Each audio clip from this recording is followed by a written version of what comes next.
All right. Hey, so welcome to the show. I've been doing the show every day for what? About a month and a half now, 8:30s on Monday through Friday. And sometimes you come in and you're like, what is the show going to be about? And then today I know what the show is going to be about, right? This show writes itself. This show today writes itself. We have a barn burner for you. With today's show. This is just so easy. And I want to get into the news that we brought you yesterday, that Inman brought you. All credit to Andrea B. at Inman for bringing this story that Michael Ketchmark, who's the attorney for the plaintiffs in the big Kansas City case, has now been talking. In fact, has been talking before even the trial started with the Department of Justice. We're going to get into that story right away. That's our top story today. But I just spent a little time listening to two other real estate brokers here in Massachusetts that have YouTube channels. And one of the real estate brokers was like, you know what? Maybe we have to open our mind to the possibilities of something new. And I think that's a healthy attitude. And the other real estate broker was digging in their heels, and we're going to fight. And I hope the new CEO is stronger than Bob Goldberg, and we got to get going. And we're angry, and there's a conspiracy to take over our industry, and someone is going to get all our money. Oh my God, that is not the right attitude. Right? That is not the right attitude. Listen, if you want to make an argument on the merits, okay, but guess what? Those merits have already been decided for you in the Kansas City courtroom, and you lost. So you can either dig in your heels or, like me, and by the way, I agree with the decision in Kansas City, or like me, you can embrace the future. Which attitude as an entrepreneur is going to put you in the right mindset to be more successful? Just throwing it out there, right? So regardless of how you feel about the merits, and I agree with the merits of the case, but regardless of how you feel about it, embrace reality. If you're an entrepreneur, you're not living in a fantasy world. We can't create our own world. We live in the marketplace that we live in for the most part. So to bring you up to date on, by the way, I just got to say, this comment came into the show before the show even started today from Larry. The end is near. The end is near. And Larry, I almost broke into complete laughter before I started the show because I think I know what you mean. I think what you mean is that the end is almost near for this realtor monopoly. There's really two monopolies, aren't there? There's the monopoly against consumers, which was what the court case was all about. And then there's the monopoly against us, against the National Association itself. Fortunately, I was able to get out of that monopoly, but so many of you are still required to be a member of this in order to buy that, right? You know what I mean? You have to be a realtor member in order to get your MLS, and clear antitrust violation, as far as I'm concerned, though I'm not a lawyer, too smart to go to law school.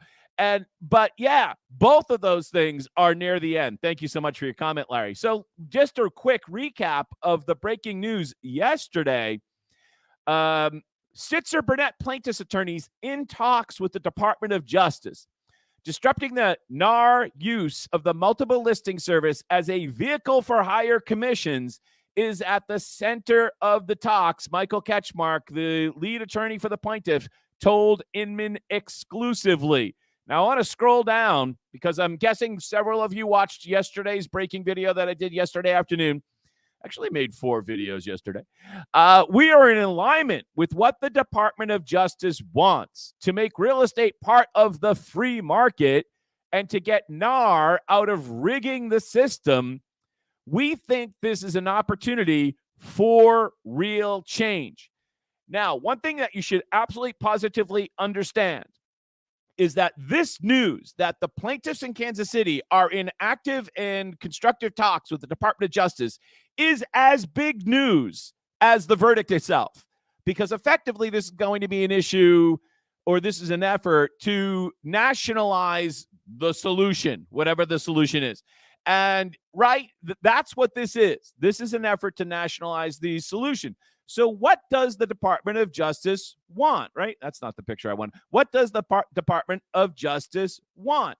Well, if you scroll a little bit farther down this Inman article, you can see at the very, very bottom, it says They don't want a whack-a-mole situation, referring to rules that trade organizations tweak allegedly in order to get the same result, Ketchmark said. We don't want to keep playing whack-a-mole. We want to unplug the whack-a-mole machine. So what does it mean when he says they are in complete alignment with the Department of Justice? What does the Department of Justice want? You've heard me cover, and Inman and covered, and Real Estate News has covered quotes from the Department of Justice in their letter of intent to the judge here in Massachusetts on the MLS PIN no-select case. But I have not seen anybody actually look at that letter of intent more than just quote it briefly and actually said, what has the Department of Justice said recently? And this is just from last month, I think. So I think it's very important to have a really precise understanding of what the Department of Justice wants. If Ketchmark and the Department of Justice are in alignment, what do they want? And I think the most effective way to do that is to actually look at the Department of Justice statement or letter of interest that they filed. When did they file this? Where's the date? In the last couple of weeks / month. And here's the money quote here. And I love your questions, by the way, so type in anything you want to type in there. The Department of Justice Antitrust Division enforces federal antitrust laws, has a strong interest in ensuring that markets remain open, vibrant, and unencumbered by anti-competitive practices. These interests are especially important in the sale and purchase of housing for American families. Home ownership is an important vehicle for wealth and equity accumulation. The vast majority of home sales involve real estate brokers whose fees have generally generated more than $100 billion this year alone, promoting competition for the fees that sellers and buyers face can return billions of dollars to the American people. So that's a little bit of grandstanding there, right, on the Department of Justice. I've mentioned this before. The politics behind this make a lot of sense. That whether you agree with them or not, they make sense because real estate brokers and agents aren't very popular and affordability is a big problem. So if some politician can come in and say, yes, let's crack down on the commissions, that's a very popular angle, especially as we're going into an election year next year. The antitrust has the strong interest in ensuring that remedies for the nation's antitrust violations fully promote competition. Okay. Pursuant to that mission, the division is concerned about policies, practices, and rules in the residential real estate agency that may increase broker competition. Buyer broker commission rules are the subjects of several lawsuits. Okay, now here's the money quote. The antitrust division has explained elsewhere the division has investigated unlawful rules, policies, and practices, and including multiple listing service buyer broker commission rules. Okay, we all know this up until now.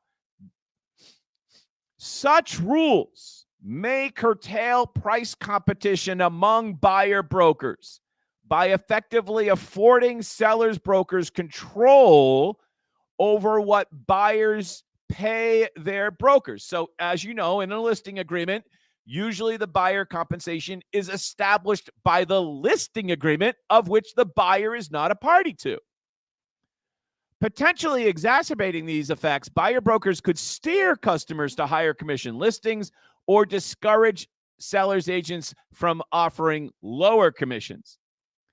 Inflated real estate commissions harm both buyers and sellers, particularly concerning that buying a house is the most expensive transaction in American lives.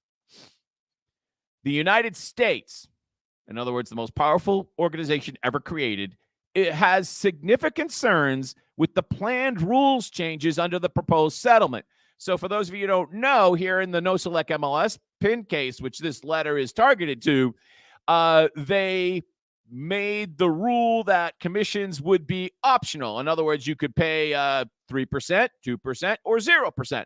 And shortly after this was proposed as a solution, NAR came along and said, yeah, 0% is okay. In other words, this goes right back to the quote in this article at the bottom of this article when we talked about the whack-a-mole situation. What Ketchmark doesn't want is a whack-a-mole situation where there's a rule change that doesn't really have any effect. And we've covered this a lot in this channel, that making the commissions optional has no actual market effect for the buyer or the seller. Where'd my document go? Here we go.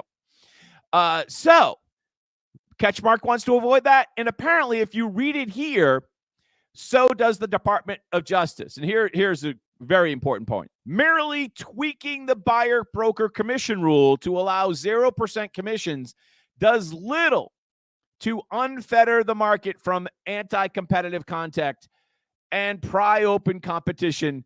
A market has been closed to defendants' illegal restraints.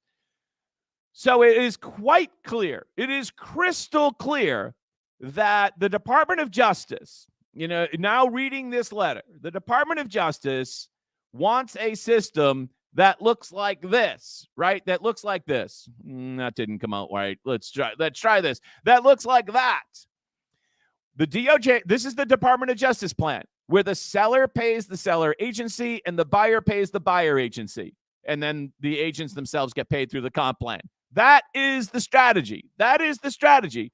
And this news that they're coordinating for that effect that was released yesterday by Inman is just as big, because everyone thinks that the optional system is what's going to happen here.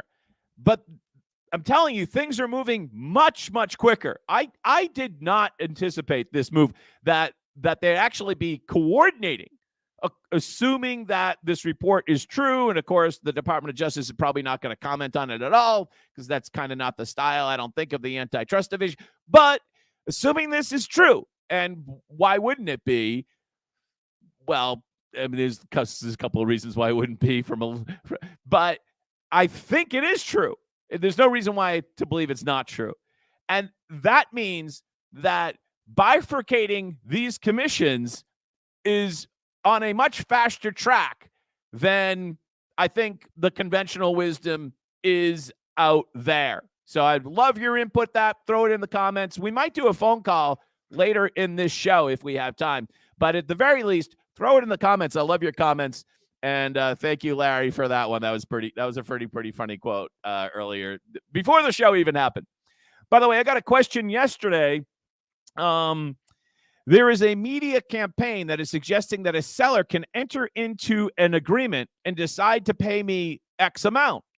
And then once we procure a buyer, unrelated to how the buyer's broker commission is being paid, negotiate the inspection and create the purchase and sale. The seller can then renegotiate the fee of that original agreement for my services, which most of you have already performed, but the transaction is not yet fully completed. So what I think this question is going back to is this interview with Bess Friedman and Michael Ketchmark at CNBC. The incredibly defensive Bess Friedman on CNBC. She's a contributor there and a broker in New York City.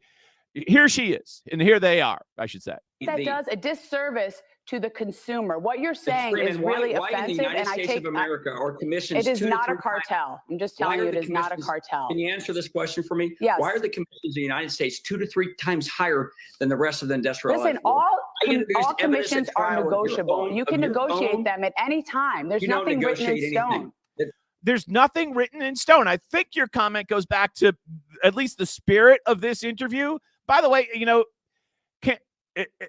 if you look like that on national television, and I'm referring to Bess Friedman, that is not the face of somebody that is like, look at how angry she is. And I think there's so many agents out there that are angry that they shouldn't be. It's just like, you made your bed, lay in it, right? So the answer to this question is that first off, in the MLS, when the contract of your membership of the MLS means that you cannot change the commission that you've offered once you've entered it into the MLS, once the contract has been accepted. So that actually happened to a friend of mine once, where he got his offer accepted, and then like 2 or 3 days later, the listing agency unilaterally changed the commission rate in the MLS. And he was on the phone to the MLS, was like, what? And he was on the phone to the other listing broker, and they're like, yeah, we just changed it. And the MLS called up the listing broker and said, oh, no. The whole idea of the MLS is that the offer that you make is golden, and they actually threatened to forever ban that guy from the MLS because he was just unilaterally changing the commission after the offer was accepted. But on the other hand, I've definitely had situations, and maybe you have too, where let's just take, for instance, a situation where the property becomes appraised below the agreed price.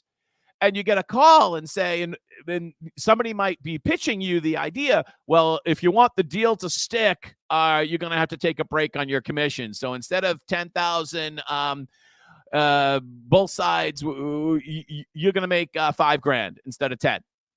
And so it is kind of a negotiable, pretty much up to the end, really, because what they're saying to you is if you don't want to take the break on the commission, then the deal will fall apart. Now, a lot of you would take the $5,000 because $5,000 is more than zero. Now, for me, I've actually I'm a trust but verify guy. I usually say, oh, can you send me along the appraisal? And once they balk at sending me the appraisal, you know they're lying.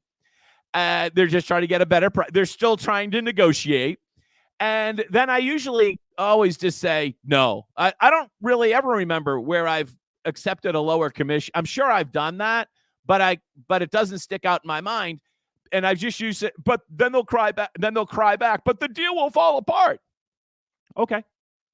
Yeah. So they can try all they want, but they're at that point, they are contractually obligated to offer the fee that is due. And if the deal falls apart, I'm fortunate for whatever reason is I don't live and die by one singular deal. I know a lot of agents do because I don't sell a lot of houses.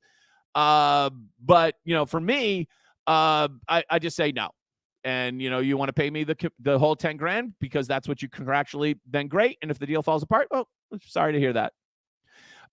Do you see a mass exodus of lower production agents? If so, how soon? David wants to know. Well, I think, David, we're already kind of seeing that already. Don't you think? I definitely, I run a real estate school here in Massachusetts. And I think when I look at the volume of people of being licensed here in Massachusetts, that volume is down when you look at the historical number. So I think, and definitely my sales from the real estate school aren't what they were in 2020. Well, of course, back in 2020, everyone was home, right? Looking for something to do. But I think we're going to see that by attrition for sure. So, and I do think that the agents out there that are just picking up the low-hanging fruit, yeah, they're going to be toast. Great question. On the other hand, David, I think that the people that embrace the change and figure out a way to be successful in the new market, I think some of those people might end up being more successful, right? So I'm remember, I'm just a tiny little small fry, right? I have my own deals. I have 30 agents and I have a real estate, but that's it, right? I'm not backed up by Warren Buffett or some big mega conglomerate. I'm just some knucklehead broker that figured out how to stream on YouTube. And the fortunate part of that is I can be nimble and I'm accepting of the new environment. I think that's the most important thing, right? So if you come to it from that viewpoint, I think in the future, people can be very, very successful, maybe even make more money. So I'm all for it for that matter. Just from a pure financial point of view, I think it's a great thing. change is good. All of these giant companies, at least in Eastern Massachusetts, have wrapped up the entire business. If some of them go bankrupt through this whole process, or some of them end up getting acquired, or if a bunch of agents that just have the low-hanging fruit, if they go away, let's just upset the apple cart. I'm all for that. As a small fry in this business, great. And it also benefits consumers, largely speaking. I think that's great. By the way, again, as I said last week, I don't think there's any perfect solution. I do believe, as Bess Freeman has mentioned in this video here, that there is a downside to this, in that there could end up being less buyer representation. That is a possible unintended consequence. Nobody really knows, but that's a legitimate comment, I think, from Bess Freeman and from many, many others. I heard this YouTuber this morning from Massachusetts claiming that this was a conspiracy, that CoStar is going to wiggle in and get all sorts of money from our industry that's rightfully ours. God, that is just the wrong attitude. That is just the wrong attitude. But since we are talking about it, there is a significant amount of anti-broker, anti-agent, anti-realtor attitude out there, and definitely Wall Street is getting involved with this situation. Yesterday, was it yesterday? I think it was yesterday. Yes, it was yesterday. Morgan Stanley downgraded RE/MAX stock by 50%, citing the NAR ruling as the reason why. Of course, they also RE/MAX posted a huge loss because of the NAR ruling not that long ago.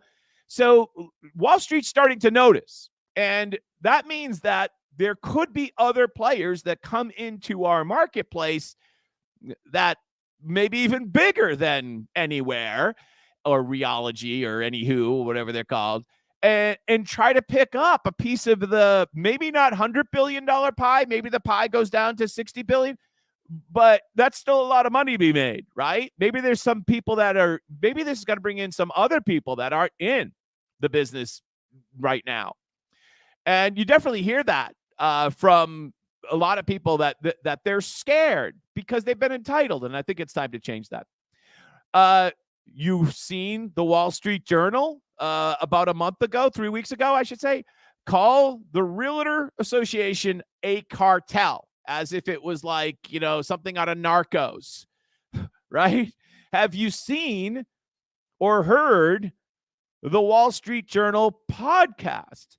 So not only did the Wall Street Journal call the realtors a cartel, now they've done a full podcast, The Case of Conspiracy in Real Estate. Let's just take a quick listen. Process. So how much of the final sale price goes to the commission? So in the 5% to 6% range. And another way I like to think about it is, so if now a typical home in the U.S. sells in the $400,000 range, you're talking about a check in the, $20,000 range. And how is that commission shared between the seller's agent and the buyer's agent? So I'm a seller's agent. I generally sort of split the commission with the buyer's agent. So remember that the average person is listening to this. We already kind of know that. Usually probably down the middle, but the seller is going to essentially write me a check, and then I'm going to split whatever the commission is that I get, whatever the fee is I get, with the buyer's agent. This system basically requires that sellers say upfront what they'll pay the buyer's agent. And that's where the Department of Justice has its problem in the letter of interest that we just covered. It's a condition for marketing their homes on the Multiple Listing Service, or MLS, which is a database of properties used by agents. The requirement was established in most markets by the National Association of Realtors. Most agents are not salaried, so that's something that's important to understand.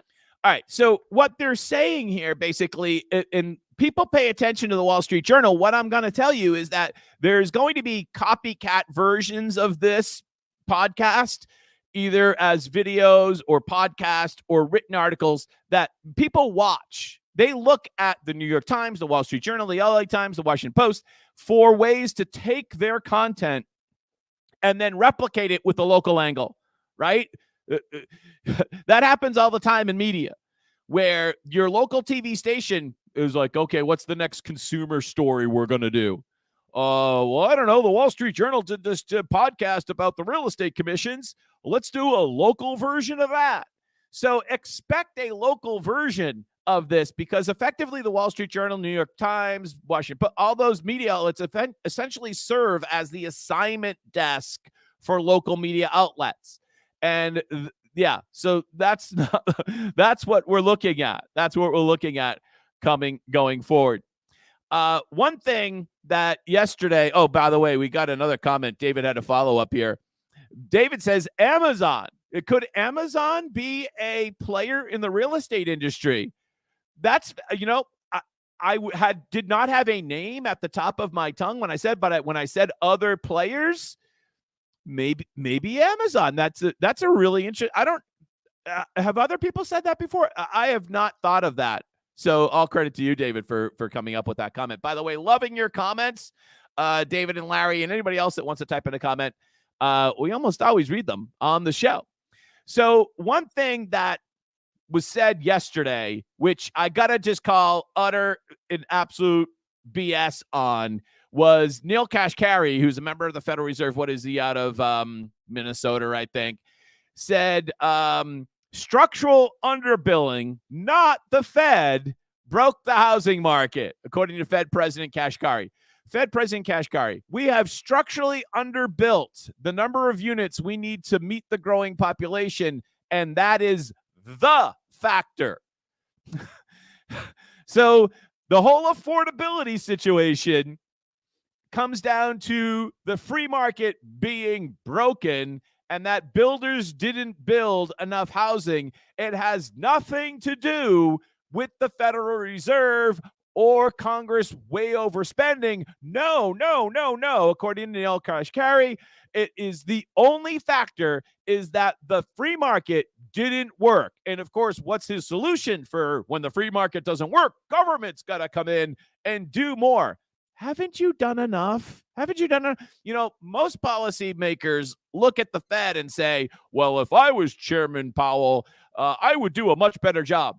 And I look at the Fed and I say, why are they doing the job at all? Let the market do the job. Let the market set the interest rates. The market would have done a much better job between 2008 and today if the market had said we would not have had zero interest rates for 9 or 10 years. And then what did they move up to, like 2%? We would have had a natural flow of interest rates that would have been reflective of supply and demand for money. And therefore, we wouldn't have this giant interest rate lock situation that we have now, that most people have a mortgage at 4-something%. And if you want a new mortgage today, it's 7.5%. We wouldn't have that anymore. We wouldn't have that because we wouldn't have had the artificially low interest rates for a decade, right? And we wouldn't have had the inflation that we had today if effectively the Fed didn't print all that money. And we wouldn't have had the inflation that we had today if effectively Congress didn't spend all that money. So to blame this affordability situation on the market, on home builders, because home builders didn't build enough houses, is BS. Now, Kashkari is right. There are a web of NIMBY regulations across the country that suppress the construction of housing. That is absolutely positively true. One place in Boston, which is a giant student place, Alston, some of you might have gone to college there at some point. It's at a crossroads with a bunch of bus routes, and it's just outside of Boston University on the way to Boston College. Tons of college kids live there. It's also on a trolley line. And guess what? You can't build a building over 5 stories. I think 5 stories is the overlay district limit. That's insane. And we have all sorts of crazy building rules all across the country. California is famous for this, right? But to say that it's the market that made the mistake, no, it's you, Fed. You made the mistake. And to say the number one factor is the web of the only factor. Actually, he said the factor. to say that the factor of insufficient housing supply is the web of local zoning regulations is ridiculous. Absolutely ridiculous. I've lost whatever I always thought Kashkari was an interesting character, but now I've lost complete respect for him. Where does he said? Bloomberg asks, why I said a generation is locked out because I'm renting and I can't buy, so I'm not selling anything. And that's the generation I'm talking about. Generation specifically. Are you concerned this could be the legacy of the Fed? Nah, I think the legacy of the Fed is that we've dealt with the pandemic very aggressively by printing too much money. Then we were surprised by the very tight, we printed all some money, and then, I don't know, the inflation just came out of nowhere.